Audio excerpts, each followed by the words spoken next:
Hey everybody, Justin Owen here for episode, I'm really not sure what, of Decaf. Mark and Taylor didn't share that information with me. But as you can see, today you have Stephanie and Justin here. Stephanie, We're what's up? taking over, That's which we are right. now. So we've both been on Decaf a couple of times, but we've never gotten to take the keys to the car. We're going to take this puppy for a spin today. So let's see what happens. We may not ever give it back to him. It's okay. That's true. We do run the show, so we could technically keep it forever. And we're funnier, just saying. Oh god, we're way funnier. We'll see what people think. I think that our episode is going to be a lot better.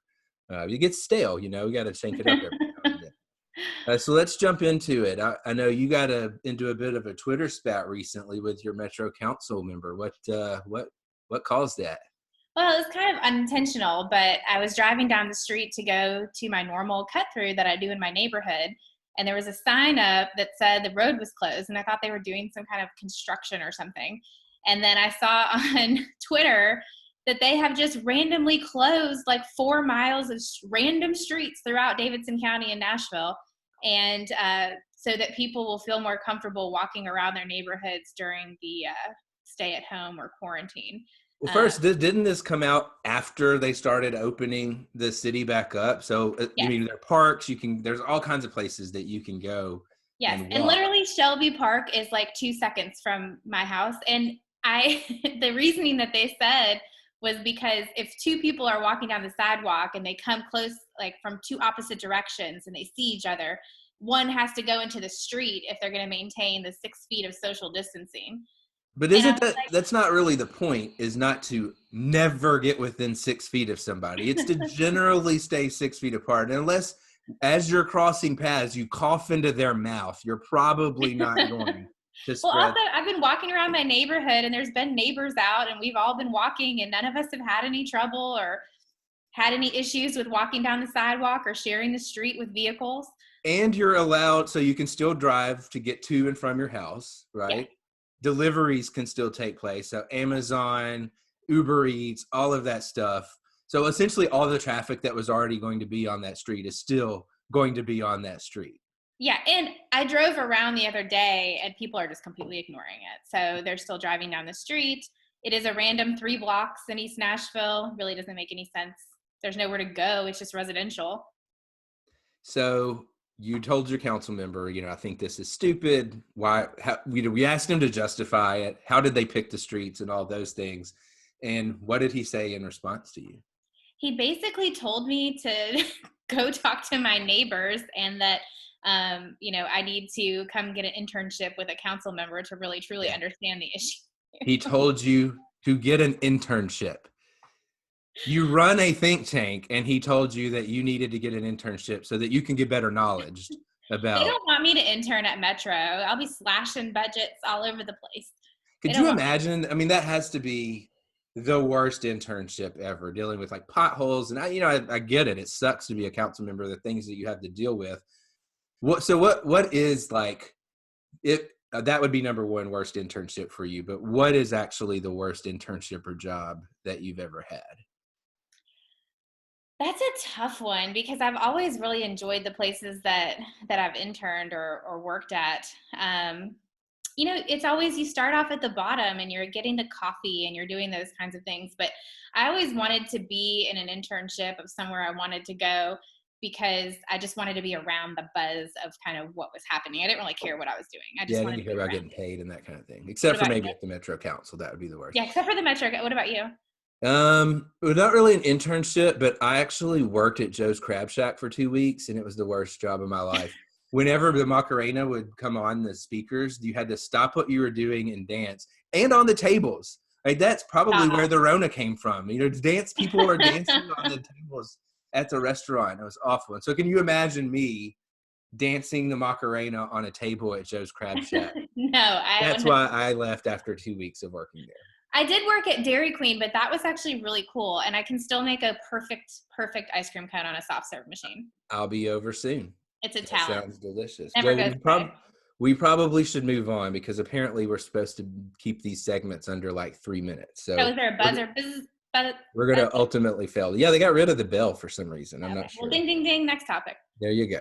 Let's talk about something serious. We do need to catch some serious vibes on the show. Pension bailout. So now there are all these states that have gone years and years of making promises to their workers saying, oh, we're going to give you all these lavish retirement benefits. And then they fund them at like 30%. I think it's Illinois, New Jersey, and Kentucky, our neighbors in Kentucky, are actually the worst. They have the worst pension system in America. We have the third best funded pension system. And now those states want a bailout from the federal government so that they can fund their pension systems. What do you think about that? It's fundamentally unfair. Bailouts in general are unfair. But when you have states like Tennessee that have been fiscally conservative, they've been balancing their budget every year, making sure that we're fully funding our pension system or making adjustments to it to make sure that it's sound and there for people in the future. And then to have states like Kentucky or Illinois come out and say things like they need this to be able to go forward, they need this bailout. It kind of just makes it like, what's the point of being fiscally conservative in the state if you're just going to turn around and get a bailout whenever things go south? Yeah, if anything, you're actually getting punished and you're having to pay for those, politicians' failed promises in other states. So here they made all these promises. People still reelected them and elected them. Yet we in Tennessee, who didn't elect those people, now are faced with having to pay all of this money and potentially trillions of dollars to these states who have been reckless. And Yeah, so, look at the difference between the state budget and how we've managed things at the state level in Tennessee versus Nashville Metro's budget. yeah, we're facing a 32% increase in taxes and property taxes. We got tremendous debt. The city of Nashville has twice the debt as the entire state of Tennessee. That's crazy. Ridiculous.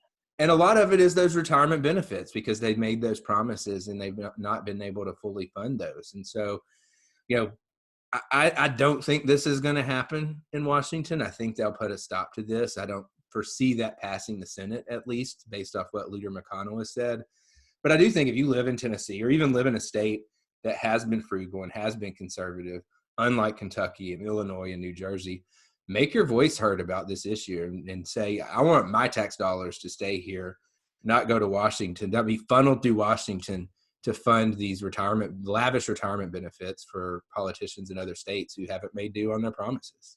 And give thanks and props to your legislators that haven't in Tennessee. Call your rep or senator and tell them not to be for a bailout, but also thank them for being fiscally sound and conservative in Tennessee, because that's what's really put us in this position when we've had such a bad thing happen to the economy. We're able to pivot and adjust a whole lot better than a lot of states. Absolutely. Absolutely. Well, I think we did pretty good on that segment, kept that within about 3 minutes. So, Buzzing.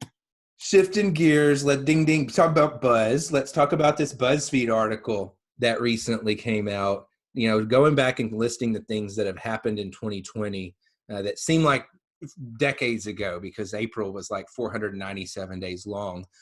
So a few things that happened in April that we didn't even think of, like the Shakira and J-Lo dance at the Super Bowl halftime show. Completely forgot that happened. Yeah, and that was only a couple months ago. That was like 3 months ago that happened. Everybody was all worked up about it, like, oh my God, that was you shouldn't be dancing like that on TV. Now I just want to see a sports game of any kind. It doesn't matter what it is. Any kind of sports, please. Oh, that is crazy. So what's you had one that was hilarious. What did you? Oh my God. I read the article and it said that Trump got impeached and then was found not guilty by the Senate. And I was completely forgot that he was even impeached. You forgot that it happened ever, much less that it happened this forgot. year.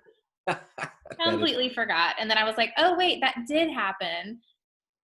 And then the wildfires in Australia were another one. Yeah, we thought that would probably be I remember when that was happening, everybody's like, oh my God, the koala bears and the kangaroos, like this is the whole continent is burning to the ground, and everybody's like, yeah, that sucked, but wow, that was nothing compared to nowhere near the biggest story of the year. So some crazy times. I mean, this has been a long year so far, and we're just now. Feels like 5 million years. I had a baby 3 months ago, and it feels like he's 3 years old.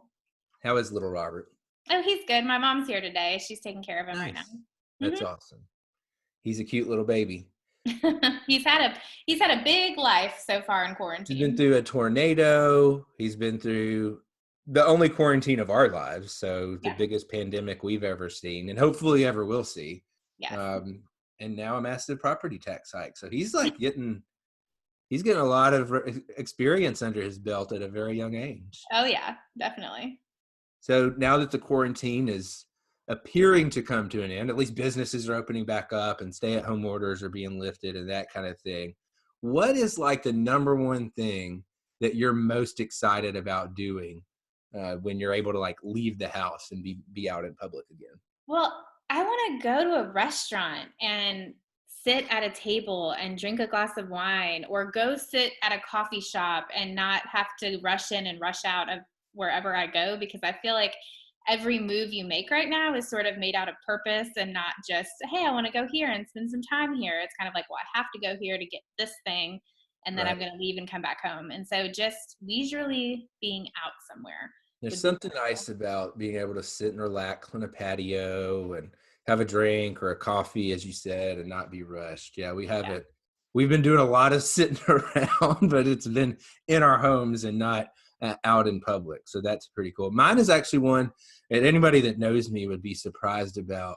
I get made fun of because I never go to the movies. I think it's too expensive. It's not something I enjoy doing. And so pretty sure that Django is the last movie that I Oh ever my seen God. in the theaters, So which you want to go to the movies?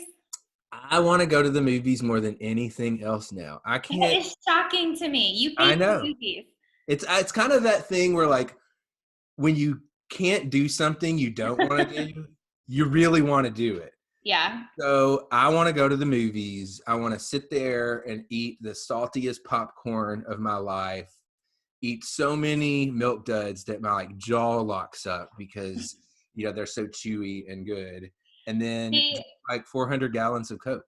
no, that one I completely disagree with. There's no way. That's the germiest place you can go. Well, they're gonna clean it up and they're gonna make you separate, like two people to a row and all of that stuff. I And so guess. I guess. I think it'll be fine. I Well, you'll actually have to do. let me know how it is if they're all. Well, I don't know what I'm going to go see. So this is the problem is That is because I a don't do movies, I have no idea what's out. I know Top Gun 2 Now is, I'll go see that for sure. but I heard that it got delayed until like December. So that I probably want to go before then, kind of Yeah. since I'm like this will probably be the only time I go to the movies and for the next decade again. I So wonder I need what's to pick even something. out. Well, why don't we say this? If if you're watching or listening, and especially if you're on Facebook, just drop us a comment. What upcoming movies should we go see? And then we'll let you know if that's the one we pick. Well, I Or will because I'm going to go to the movie. Stephanie's too big.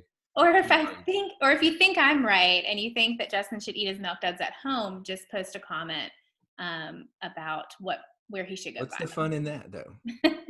That's true. This is post COVID. Like, what do we want to go do? Yeah, once it's safe to do it, Yeah, what should we do? we're getting All there. right. Well, this has been a fun episode. I think we should take this over. Although, like absence makes the heart grow fonder. So maybe we should just bomb drop in, every couple months or so and surprise Yeah, people. we'll just tell them. We won't even tell them. We'll just do it ourselves and post it, Ooh, I and then like that. We let can them just know. have like a competing podcast. I think Beacon can hold two podcasts. I think it's Probably possible. ours would be more popular for sure. For sure. Well, like I said, it gets stale. You're welcome for us shaking it up a little bit. This has been a fun ride, but it's over. Yes. So with that, you'll see somebody next week. TBD as to who it is. Thanks, I have Stephanie. a prediction that it's going to be us because our fan base is going to be so overwhelming. Let's make it happen. We Sounds need you to stand with us and tell them to stick with Justin and Stephanie. good. Awesome. Well, we'll talk to you soon, maybe even next week. All right. Bye.